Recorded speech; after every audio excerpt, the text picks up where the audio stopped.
meeting of states parties to the Treaty on the Prohibition of Nuclear Weapons. I'm so glad you can be with us, Joseph. It's my pleasure. This is the fifth public conversation we've held in this series. You can see the records of the previous four if you follow the link that is prominently on the homepage of our website, www.justworldeducational.org, actually, or if you follow this link.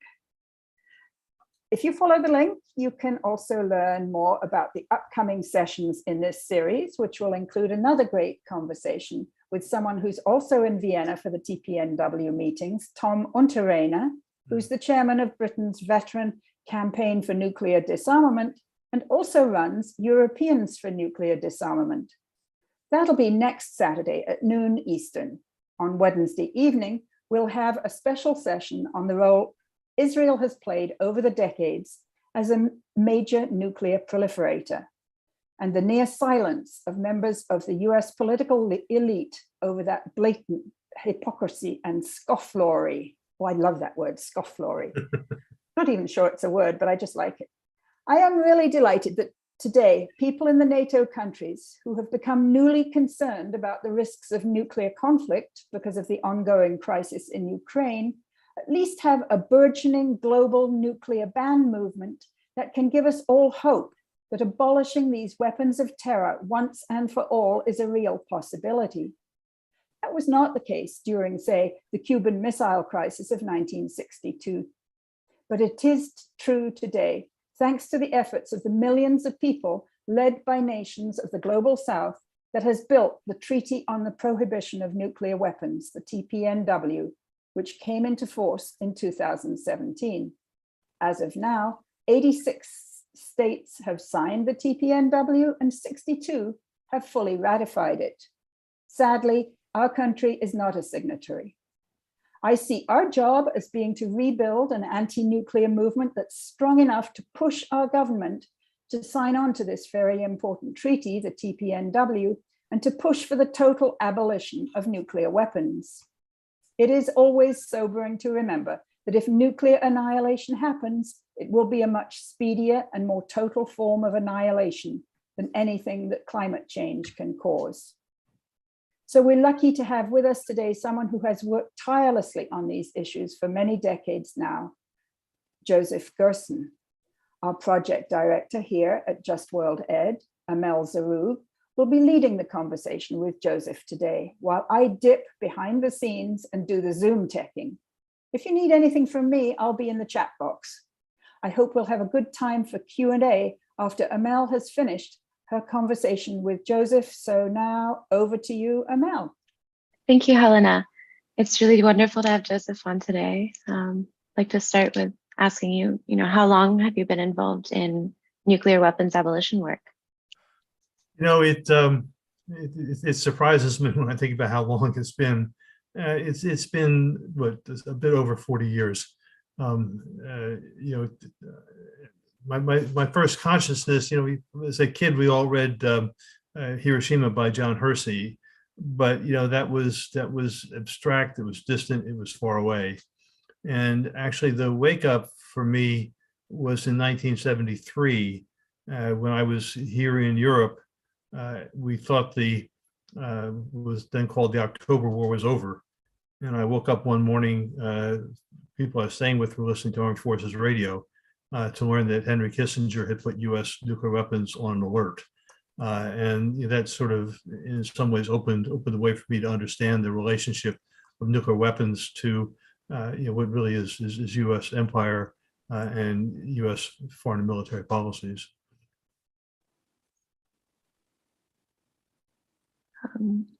Can you speak to that a little bit more? How did you first, become involved, or what were the first steps that you took to? So that was sort of a wake-up call. It took me a while to kind of process it, but I became aware that there was a pattern of, during international wars and crises, that the United States would, much as Putin has done now, threaten the possibility of a first strike nuclear attack. We've just now celebrated the 40th anniversary of the June 12th, 1982 demonstration. I was involved deeply with the movement at that time, supervising staff who were helping to organize it. But what most people don't think about now and didn't think about then was shortly before June 12th, I think it was on the 5th, the Israelis had invaded Lebanon. And I was deeply aware that behind the Israelis stood the US nuclear arsenal. And if the Syrians intervened, that meant that the Russians were behind, and we faced the possibility of a nuclear confrontation. And I did everything that I could to try to get the organizers to break their previous decision that there be no references to foreign military intervention in that demonstration. I was partially successful. But after that, I spent a lot of time with Daniel Ellsberg, who had been, he's best known for making the Vietnam, the Pentagon Papers available and helping to bring an end to the war. But most people don't know that Dan was a principal designer of U.S. nuclear war policy for Presidents Kennedy, Johnson, and to a limited degree, Nixon. And with him, I began to sort out, to learn more about this. And that led to early conferences that I organized, books that I wrote, and so on. So you just touched on this, but can you talk a bit more about the role of nuclear weapons in upholding American hegemony? How have they changed American military strategy or diplomacy? Sure. So actually, it's interesting. There's a lot of continuity. Former Secretary of Defense Brown, Harold Brown, in his valedictory testimony, and then more recently, the former head of Strategic Command, Charles Richards, like his name, both said that the primary purpose and function of U.S. nuclear weapons is not so much deterrence as it is to make our pursuit, our ability to fight conventional wars possible. By making the threats, it keeps, as Noam Chomsky would say, it ensures that no other nation will come to the assistance of countries that we're determined to attack. It's a model that we've used many times, and interestingly and appropriately, I mean, people are very upset by what Putin has done, but the way Putin has used it prevented the West from organizing no-fly zones and from putting in Western troops into Ukraine. And whether it's in relationship to Korea, whether it's with Vietnam, many times in the Middle East, this has been the pattern that the U.S. has pursued on more than 30 occasions. And we're just very lucky that we haven't had the accidents or the miscalculations that could have ended life as we know it. Well, and on that, what are the nuclear dimensions and ramifications of the war in Ukraine? So, sort of two levels. I mean, we're not out of the greatest danger now. At the beginning of the war, senior figures on all sides were saying that they're parallels to the Cuban Missile Crisis, and that we should not pull too hard on the Gordian knot of war. So there's the possibility that, on the one hand, if Putin finds that his forces are caught in an endless war, much as both the Soviets and the U.S. were in Afghanistan, that bleeds their strength, and this, of course, is the stated goal now of the United States. It could. I mean, he's threatened. We don't know that it will happen. That they're also denying it. But he could launch a tactical nuclear weapon to terrorize Ukraine and force it into the war on his terms. A small nuclear weapon could be the size of Hiroshima or Nagasaki A-bombs. It's not like something small. And Kissinger has said that were the Russians to break that taboo, we would have to respond. So there's not been any war games that I'm aware of where there's been the use of tactical nuclear weapons that has not led to escalation. The other possibility, and again, I'm amazed, constantly amazed with the kind of arrogance and, if you will, the ignorance of people in Washington. So as we have this rhetoric of winning the war, which is really an impossibility, or near impossibility. But were the Russian military to find itself somehow on the verge of defeat, again, the temptation for the Russians to use tactical nuclear weapons would be great. The Russian nuclear doctrine is that they would only use their nuclear weapons if their state is in jeopardy. Well, Putin is their state. So if you have the country being bled, or if you face a military defeat, Putin's rule would be jeopardized. And that then brings us into a situation where, up against the wall, he might take a really desperate action. So why is it so critical that the US lead the movement for abolition? Well, the US is not going to lead the movement for abolition. This is sort of like saying, the old slave masters should lead the campaign for abolition of slavery. What's more important, I think, is the United States, having been basically the driving force of nuclear arms races, and continuing to hold the planet in jeopardy, needs to face the reality that even preparing, as even the Pope has said, preparing for nuclear weapons, for a nuclear war, it's insanity. I've been to Hiroshima and Nagasaki many times.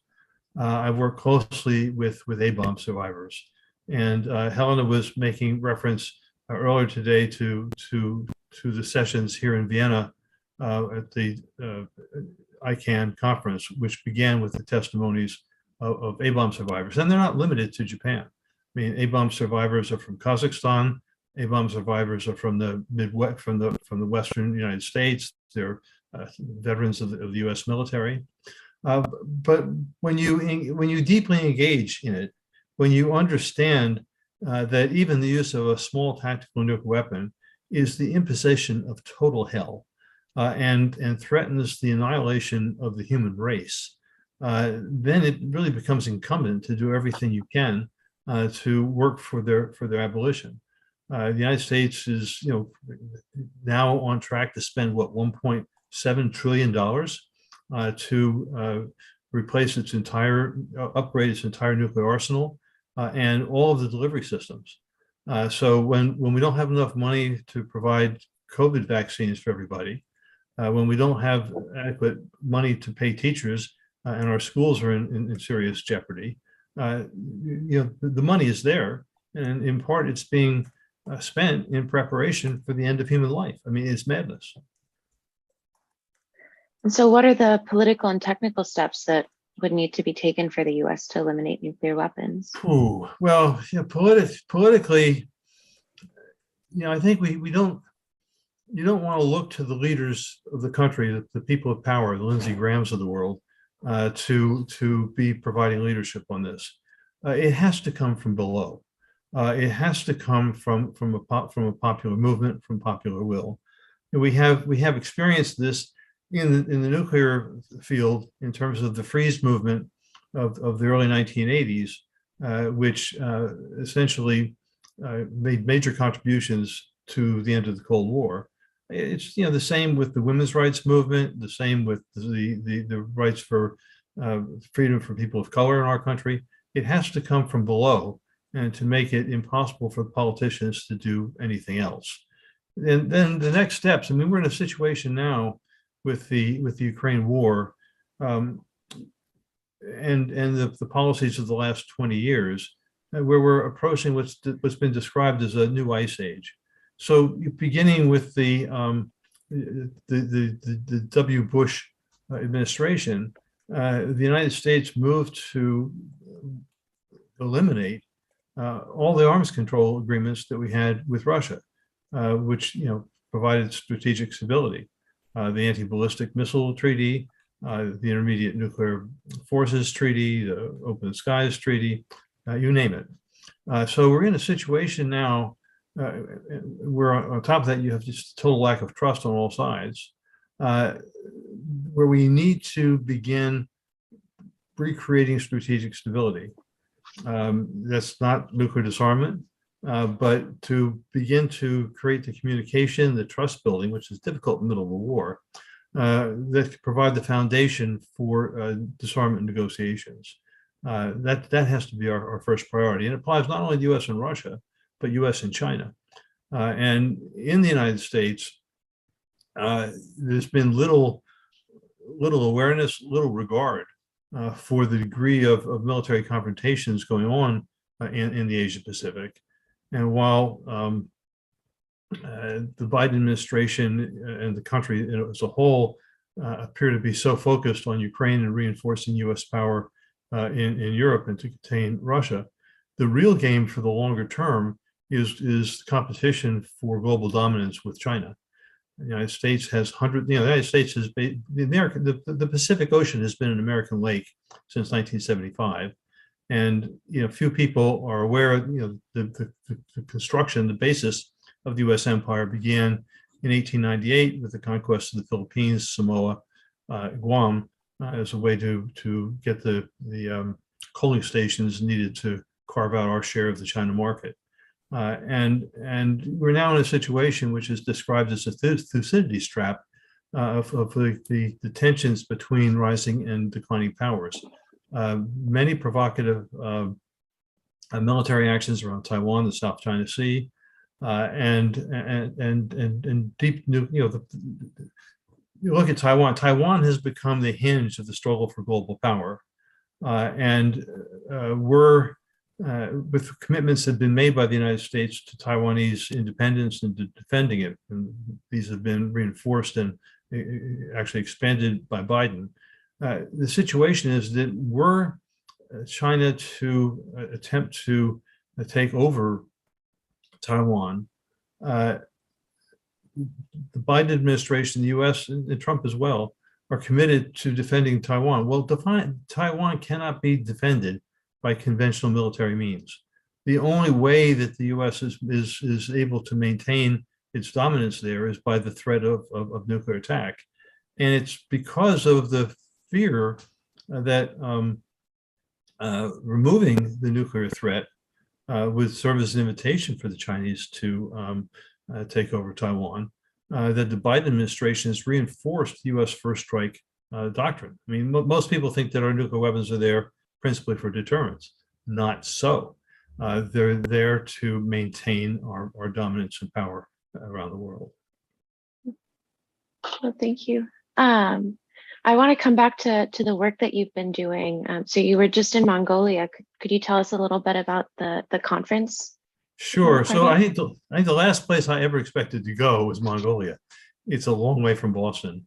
But over the years, I've done some work with conferences and side events in the United Nations during international conferences held there to try to uphold the Nuclear Non-Proliferation Treaty. And in that work, I had the privilege of meeting and working with the Mongolian ambassador to the UN, a man who also subsequently has been on the board of the International Peace Bureau with me. And Mongolia has the sole single nation nuclear weapons free zone, basically declaring no nuclear weapons on their territory, and so on. I got this invitation from him asking me to come to a conference there, which would honor their 30 years of having a nuclear weapons free zone, and with the goal of expanding that more regionally, especially to Northeast Asia. I think the biggest surprise for me, because I had not been a scholar of Mongolia, was to learn the roots of their nuclear weapons free zone in their commitment to independence, independence from China and independence from Russia. You listen and you learn. So you again, most people here are unaware that in the late 1960s, the Chinese and Russians almost went to war. There were clashes along their border. Tensions had been building for some time, and the Soviets deployed nuclear weapons into Mongolia. uh, after the collapse of the Soviet Union, when Mongolia was able to reassert its independence, one of the first things they did was to declare their nuclear weapons-free zone as a way to reinforce their independence, both from Russia and from China.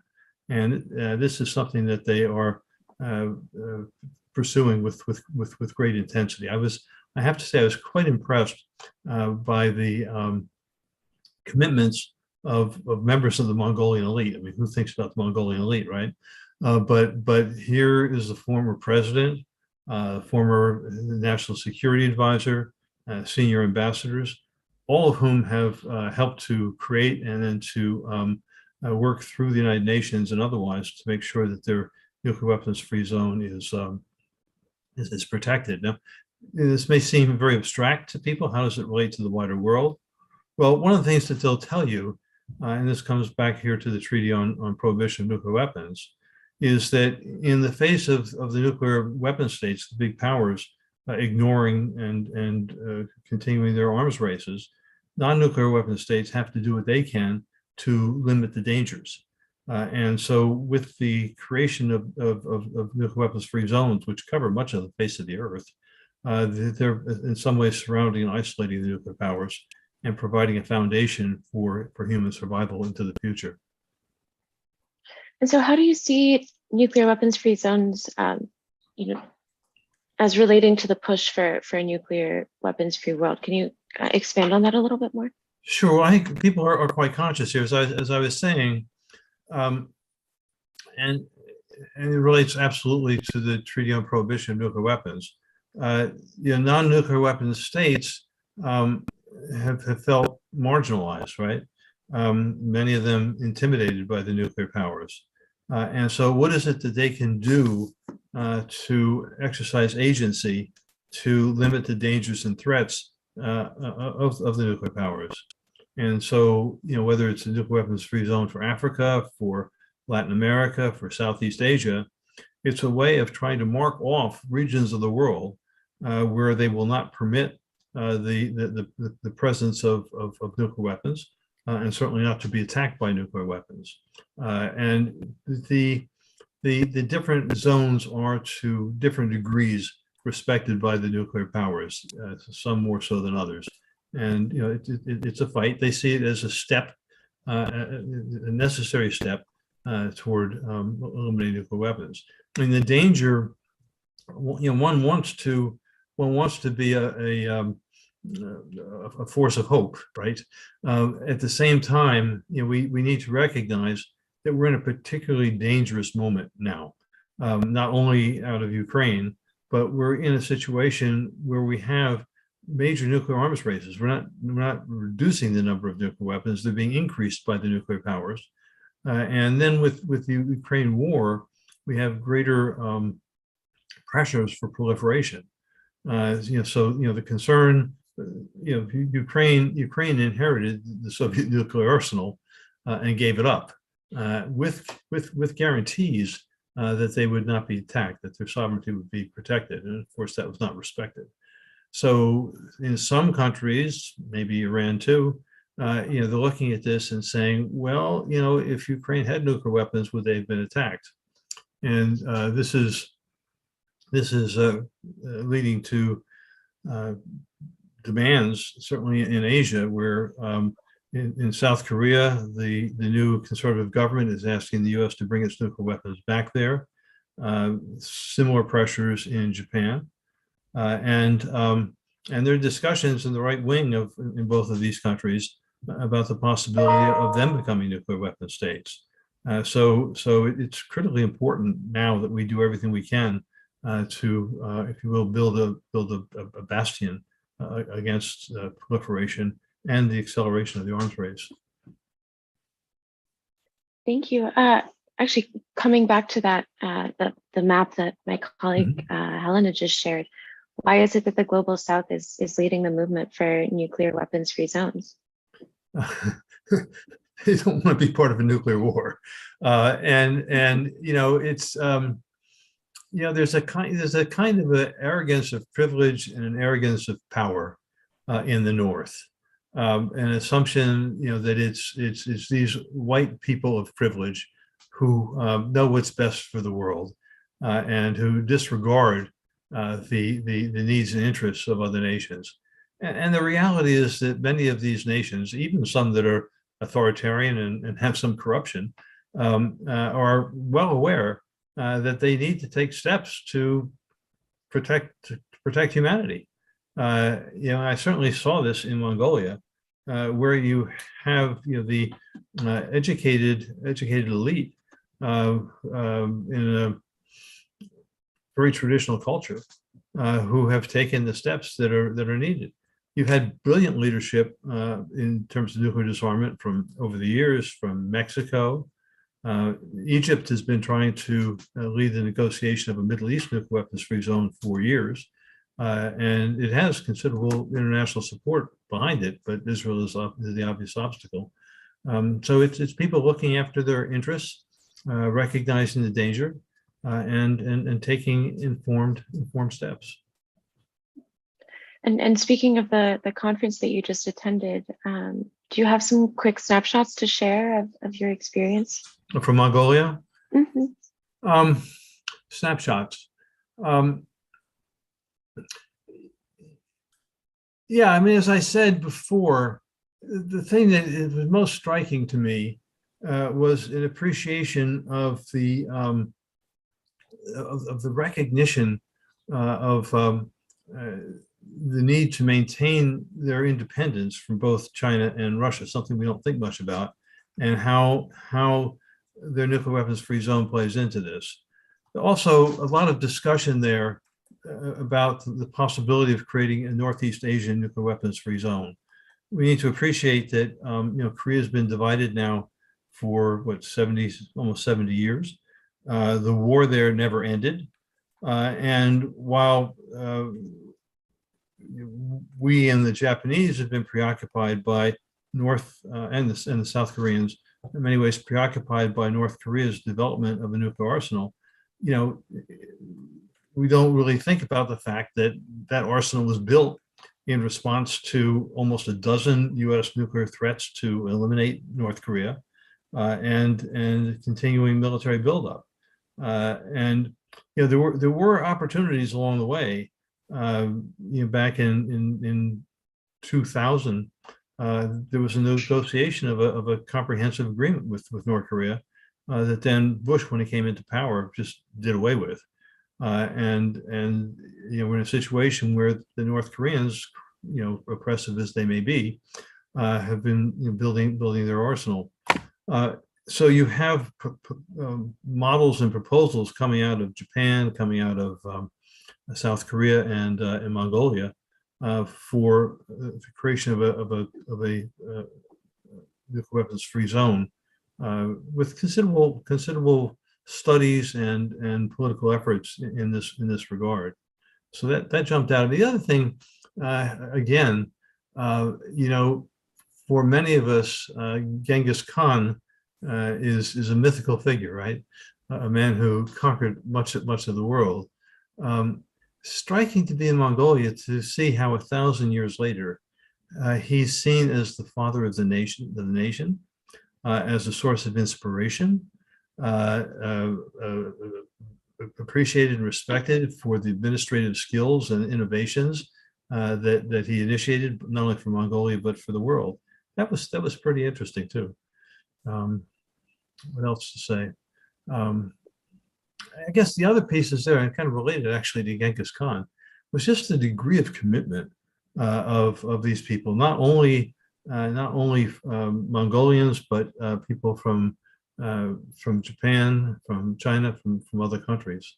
And I was also very, very privileged to have conversations with a senior Russian researcher talking about dynamics between the U.S., NATO on one hand and Russia on the other, and what might follow Putin.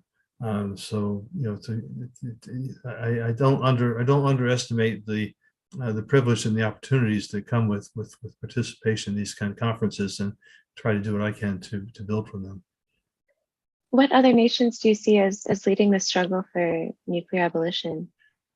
For nuclear abolition, well, actually, Austria has played a very strong role in this.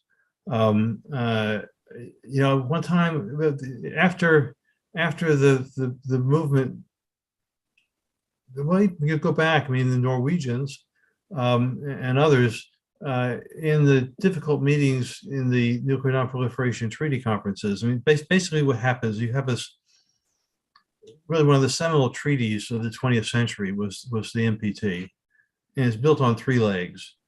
Grand bargain. On the one hand, the nuclear powers in Article 6 committed to engage in good faith negotiations for the complete elimination of the nuclear weapons. And in exchange, the non-nuclear weapons states forswore ever becoming nuclear powers and were given the inalienable right to generate nuclear power for peaceful purposes, a serious flaw. And what you have is that the nuclear powers have consistently refused to implement their obligations, right? So it's out of that refusal that the pressures leading to the negotiation of the Treaty on Prohibition of Nuclear Weapons emerged. And it began with Norway and several other countries saying we need to change the frame of reference. Instead of looking at nuclear weapons as the guarantee of national security and a national security paradigm, we need to come back to the basics, right? What are the human consequences of nuclear weapons? What have they already wrought on humanity, including the illnesses, the deaths, the dangers coming from the nuclear fuel cycle? Workers who've created these, people within. I mean, many people in the Western United States have died as a result of U.S. nuclear weapons testing. I was at one of the meetings. Yeah, I think it was actually here in Vienna. There were a series of three conferences on the humanitarian consequences of nuclear weapons, and in the last one here, in addition to Japanese and Australian nuclear weapons victims, there was a woman from St. George, Utah, who was wheeled onto the stage. And unlike other people who were reading speeches, she gave an extemporaneous, from the heart speech, which began by saying, "My government has killed me," explaining how she was dying of cancer, how many other people in St. George area also dying as a function of the fallout from the testing. And it's this transition. And then there's a really quite remarkable diplomat here, Alexander Kemet, Austrian diplomat. I was with him, I lost track of the years. It must have been, maybe it was 2017, 2016 perhaps, in Nagasaki. I was sharing a panel with him. And he'd been at the World Conference Against A&H Bombs, which is sort of the anniversary and a seminal event. And it was clear how much he had taken in the testimonies, the pain, the history, commitments of the A-bomb victims in Japan. And then it led him to organize the conference that I just described here, leading to the negotiation of the TPNW.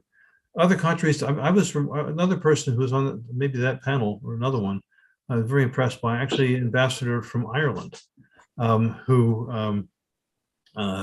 really saw great opportunities in the possibility of this negotiation. One other person who actually the International Peace Bureau is going to be honoring in this August is Ambassador White Gomez from Costa Rica. She was the diplomat who oversaw the negotiation of the TPNW at the United Nations several years ago. So the number of people. Brazilians have played a major role. A man named Sergio Duarte, who was the High Representative for nuclear weapons at the UN, and to appreciate, even as I name these kind of high, officially high-ranking figures, what they've done is only possible because of social movements from below. and that's what we have to look at regenerating. My hope is that with quite a number of people in the United States and certainly other countries having been shocked by Putin's nuclear threats, that this will help to remind us of the potential immediacy of the danger. I mean, the bulletin atomic scientists created by some of the people who invented the A-bomb way back when in the 40s, they have what's called their doomsday clock. And every year they do analysis in terms of how close humanity is to apocalypse, principally from nuclear weapons.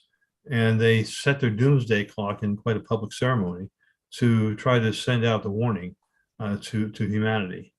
For the last couple of years, that clock has been set at 100 seconds to midnight. It has never been closer than that, trying to help us understand the immediacy of the danger. Thank you. I want to come back to the ICANN gatherings in Vienna. I was wondering if you've had any kind of interesting experiences so far. Well, it just began this morning, and in truth to tell, my train was late last night. I got in at 2 o'clock in the morning, so I've engaged to a degree. Basically, I think there are two major functions for this conference. I'm not speaking for the organizers, but it'd be my observation. On the one hand, it's to generate as much popular support pressure from below for the meeting of governments that'll take place here beginning on Monday, to make the most of this opportunity, to press for the deepening commitments of the countries that have ratified the treaty, and to press them to reach out to engage other countries. I mean, one of the provisions of the TPNW is that those who have ratified it will take actions to try to bring other states and other nuclear weapon states in. The other thing which is interesting to me, in addition to the big plenary, there's a number of workshops on a range of issues. And I think most of the people here are relatively young. And that's a delight to me. And I think what those sessions are doing is helping to educate and motivate a new generation of nuclear weapons abolitionists. And so that's a very encouraging part of what's happening here. It seems to me that globally this is a young person's struggle, but in the US, not so much. Mm-hmm. So I'm wondering, what do you think we can do to inform and energize a new generation of anti-nuclear activists in the US? So I think there are a number of different things that can be done. It's important to have programs and activities that engage young people and in which young people can exercise leadership.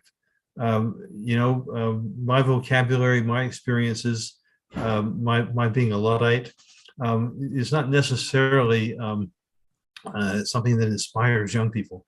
So we have to, I think, really make the space, do the education, make the commitments. And it has to be done in partnership with young people. And one of the people who is playing a leading role in ICANN is my former intern, very bright, wonderful young woman. For those in the audience now who may have access to resources, the number of organizations working for nuclear disarmament in the United States are limited, and are limited in their resources. In the early 80s, when we had the nuclear weapons freeze movement, we had that kind of momentum. We had serious money from foundations that made it possible for us to hire educators and organizers across the country. Made it possible for us to hire interns and give young people the space and the opportunity to do movement building. one of the other things that we had then, that I've been struggling for a long time, we had a wonderful frame of reference, which was the call to halt the nuclear arms race. It was called the freeze. It was not a commitment to abolition, but it was a commitment to end the arms race. And at that point, it was extremely dangerous state of the arms race between the United States and the Soviet Union. And with that slogan, if you will, that seemed eminently fair to people at a time when people understood the danger in a way that they don't now. We had a vehicle to engage the wider public. So, you know, some of the history has not been written. So, you know, I was in meetings where, after Randy had come up with the concept, we were talking, how do we take it out to more people? We recognize it's not abolition, but the freeze is a necessary step in the direction of abolition. And one of my colleagues, an unsung hero named David McCauley, who was a young organizer in Vermont, having learned from something that had taken place in Western Massachusetts, said, I'm going to take the idea of a nuclear freeze to town meeting, you know, kind of the mythic origin of American democracy. And he said, this season, 15 towns will vote for the freeze, and next year, 175. And we thought to ourselves, Dave, that's not going to happen, but go for it. And that season, 17 towns voted for it. There was an op-ed in the New York Times in response out of that. In '82, before the big demonstration in New York, 330 towns and cities across the Northeast voted for the freeze. 8 states in referendums voted for the freeze. And it was that kind of force from below that led Ted Kennedy in the Senate and Ed Markey in the House, if you will, to try to capture leadership of the movement and push it forward. And there were similar kinds of activities taking place across Europe. Unlike now with Putin, we had an enlightened Soviet head of state, Gorbachev, who understood that if there was any chance to save the Soviet economy, he had to stop spending money on nuclear weapons. And there was this bringing together of forces, including the Swedes with the common security work that they did, that led to the negotiation of the Intermediate Nuclear Forces Agreement in 1987. Most people don't understand the Cold War ended in 1987 with the negotiation of that treaty. It came before the fall of the Berlin Wall. It came before the collapse of the Soviet Union, and it came out of popular movements. And going back to your question, I think the challenge has been how do we come up with a phrasing with a paradigm that is similar to what Randy Forsberg came up with. And part of it may lie in creating a fusion between nuclear disarmament and climate movements, climate sustainability. I mean, we're facing, and your generation knows it better than mine and faces it more immediately, the consequences of climate change. I mean, just look with the fires that we've got now, the floods and everything else. It's going to cost trillions of dollars to protect our cities. We're a coastal, the United States is a coastal society. Miami is already frequently underwater. How do you protect them? It's going to take a lot of investment, a lot of innovation. Where's the money for that? It lies in what, $1.7 trillion that we're spending for new nuclear weapons. And add to that, of course, we face, as Noam Chomsky reminds us all the time, humanity faces 2 existential threats: nuclear war and climate change. And we need to find ways to integrate them. Mm-hmm. Well, on that topic, I mean, in your work, when have you seen successful coalition building? That's been a challenge. There've been efforts not only in relationship to climate, but also in relationship to social and economic justice. The National Priorities Project has provided us an important model in that way. One of my concerns which grows out of maybe to a degree some of the individualism of U.S. culture, is the idea of, excuse me, is I have my issue, I have my thing I'm working on, and kind of siloed analysis and siloed movements. And the reality is that if we're going to make the change that we need, we have to integrate both our analysis and our movements, and that's the work for all of us. Thank you so much. I think we're going to open up to questions from the audience. If you'd like to ask a question, please put it in the Q&A, and we'll try to get to as many as possible. But while we're waiting, I'd love it if you could give us some other notable experiences from your early involvement in the movement. Well, I'll give you two. Maybe focus on one. So in 1983, so this is ancient history.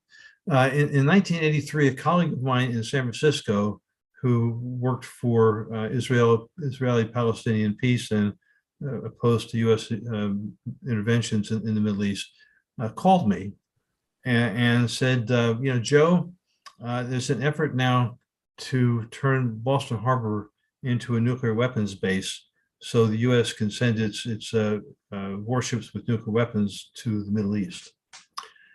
I thought, okay, well, thanks for that. And so I began researching it, digging into it. And what I found was that the Reagan administration was seeking to bring out old battleships that had been mothballed in Philadelphia, other places, and to put nuclear-armed cruise missiles on those ships and on destroyers that would accompany them. The Reagan people, somebody there had to have a sense of humor, and they thought, it's certainly cynical, let's set up a competition in the Northeast between Boston, Rhode Island, and New York to get this base and the dollars that will come with it. And so I dug in on that with some of my colleagues. We researched what the function of this would be, which was actually to take the nuclear threat much closer to the Soviet Union at the height here of the Cold War. And Senator Kennedy and actually the whole Massachusetts congressional delegation had all been supporters of the nuclear weapons freeze. Well, this was a violation of the freeze. It was a new nuclear weapon, and they thought, well, there'll be money here. Bring home the bacon. So I was also aware at that time of the history of naval nuclear weapons accidents. We also looked at, with the help of city planners and others, the fact that very few permanent jobs would come. That there were better ways to develop the Boston economy than in this particular area than to make it into a naval base. But also the reality that this base was going to be directly across the bay from Logan Airport, one of the runways. So you face the danger of that kind of accident. So we did a lot of education, support about it, building opposition to it. At one point, we brought the former operations officer of the Third Fleet to testify before the Boston City Council. It was supposed to be a slam dunk, and to give the endorsement of it. He testified about nuclear weapons accidents that he had witnessed and their dangers. It's also interesting, you think of the Boston Globe as a liberal newspaper. I had actually brought Palestinian and Israeli advocates for opposition to the occupation and working for just peace. I brought them to meet with some of the editorial writers at the Globe. In the last 5 minutes, these editorial writers who knew what I was doing on the possibility of this base turned it around on me and tried to dictate what the terms and conditions for the public debate would be. And the next day, instead of an editorial about the rights of Palestinians, there was an editorial about limiting the debate for these bases. So it's interesting as I worked on it. At one point, I called a reporter for the Globe, asking, "When are you going to give some coverage to our opposition?" I said, "Well, didn't you hear? I mean, the owner of the paper has said there's to be no coverage of this until you make it impossible for us not to cover it." So we continued organizing. We had demonstrations and so on. And then one Saturday morning, I woke up and a guy named Dudley Clenahan, I believe his name was, had written a half page in the New York Times about the dangers, the threats in our opposition. That blew it wide open. And we pressed and we won. Senator Kennedy had been, because Kennedy wanted it, the entire congressional delegation was lined up behind him. It's pretty rare that you beat Senator Kennedy in Massachusetts on something. And that in turn, I had a friend who'd been working with the Japanese peace movement. I had been unaware that the weapon system, the Sea Launched Cruise Missile in the Atlantic, was actually Reagan's principal escalation of nuclear threats in Asia Pacific. And that led me, he shared it, what we were doing with people in Japan. And that led me to 1984, my first trip to Japan and deep work with the Japanese peace movement. So it's a long story, but certainly a defining one for me. Yes, thank you. I'd love it if you could speak a little bit about that first trip. Oh, actually, Helen is here. Hi. Yeah, I actually have a couple of questions, Joseph. I know we don't have much more time, but you had talked about the success of the movement in the 1980s having stemmed from having a clear goal of nuclear freeze that people could get behind at the time. Mm-hmm. So what do we need to do to have nuclear ban be something that people of, Amel's generation can get behind? And maybe this is also a question for Amel.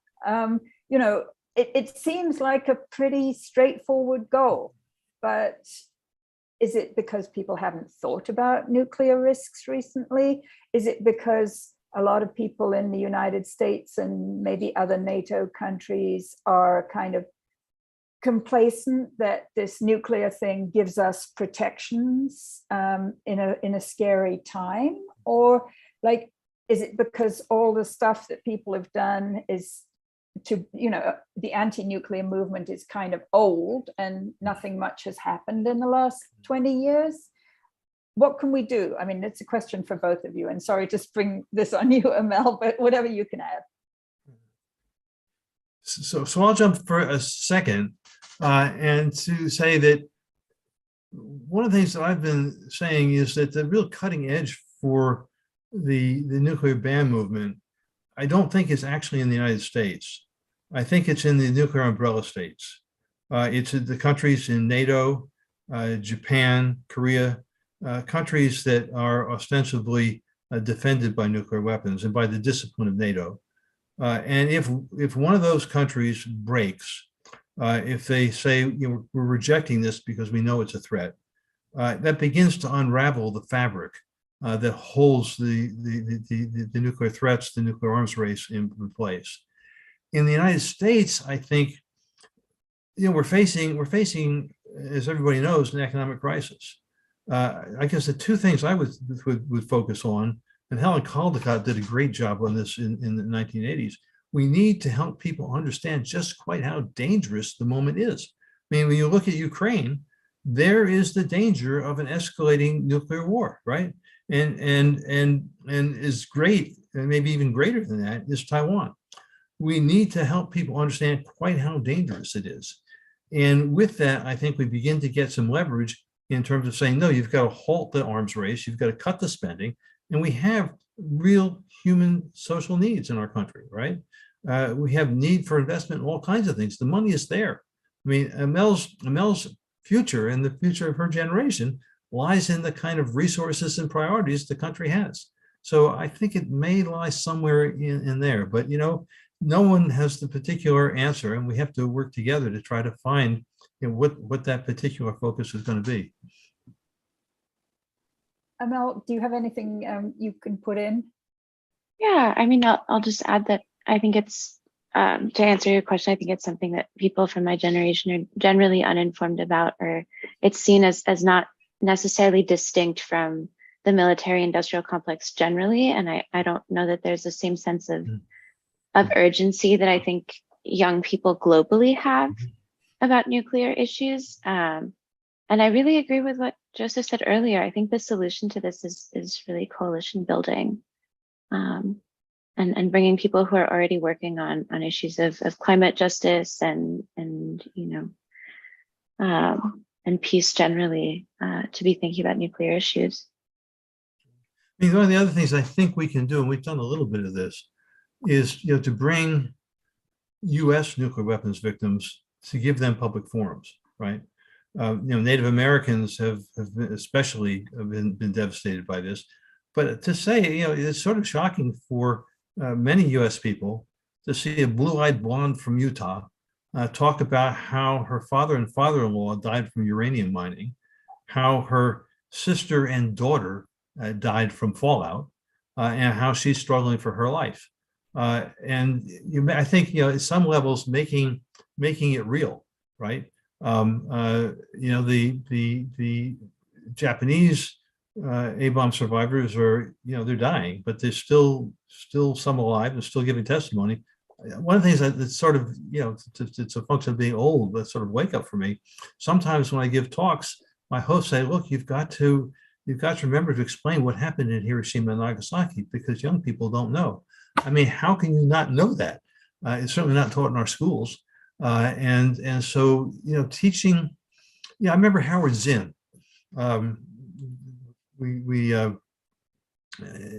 did a film where we interviewed him, and he said, look, if you don't know your history, you can't be free. Every time the president comes on television and says we're in danger from here or there, not knowing your history, you have no basis to make judgments. So we've got to teach, the real history, and link that with the kind of dangers and threats that we all face. Yeah, I just actually seen the time here, and I will be needing to go pretty soon. But I also want to jump in and say what Joseph says about like having the stories well told and the history well documented and well presented is really important. And I mean, one of the things I will always be grateful to Joseph for is that he had, when my husband and our daughter and I were going to Japan in, I want to say 2000 or 2004, he had introduced us to a really lovely woman called Watanabe Junko, who was an A-bomb survivor, Hibakusha.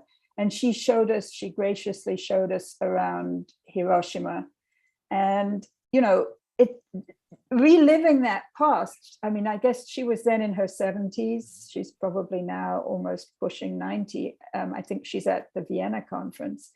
But reliving those traumas, it's difficult for people, I mean, you have to sort of perform your trauma over and over again until people in the United States will wake up and understand, like, this is really outrageous that our government did this.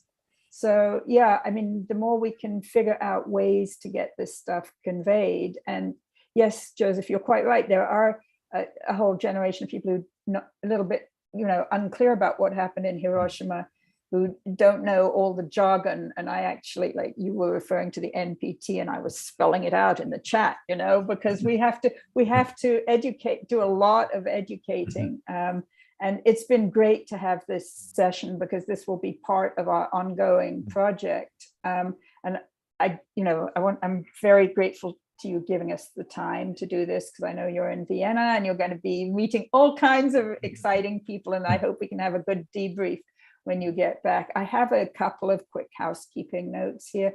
First, I want people to remember that Just World Educational is completely reliant on grassroots support to keep our programming going. So if you haven't donated to us recently, please go to the donate button on our website, www.justworldeducational.org. Second, on Wednesday at 7 p.m. Eastern, we'll be having our discussion on Israel's role as a nuclear proliferator. We had been hoping for a special guest from that region, but it looks as though that will not work out. So this may end up as being just a discussion between Amel and me, building on the work I've done on the issue dating back to the late 1980s. Anyway, let's go ahead and hold that session at 7 p.m. Eastern. Thirdly, I want everybody to remember that all the records of the conversations in this series are being made available in as timely a fashion as possible. We hope you can share them with your friends and networks. See, I'm traveling. This is my little, okay, this is where you go. We're also starting to build all these records into a new online learning hub on our website. And we're also going to work to make this into a more coherent kind of nuclear abolition 101 course that anybody can just download snippets from here and there, and it'll all be organized and ready. Well, we hope it'll be helpful. It will need funding, however, if anybody could like dig into their pocket and make another donation for us, that would be great. So now I have to say goodbye, and big thanks to you, Joseph Gerson, for being with us in the middle of your very important travels. I know that from Vienna, you will be going on to the, Dismantle NATO conference that'll be in Madrid. So, you know, the Mickey Mat more generally, which delighted that you're there, and we'll hope to hear back from you. So let me just take a second as we leave, going back to history for a moment. I have always had the greatest respect for you, Helena, as one of the most courageous correspondents during the Lebanese Civil War, and just to appreciate how that commitment and the energy that you had then as a correspondent has seen you through to this work. And then also just to appreciate meeting Amel and to appreciate your commitments, and looking forward to working with both of you. Thank you for this opportunity. Great. Thank you, Amel. Thank you so much. Joseph. Goodbye, everybody. And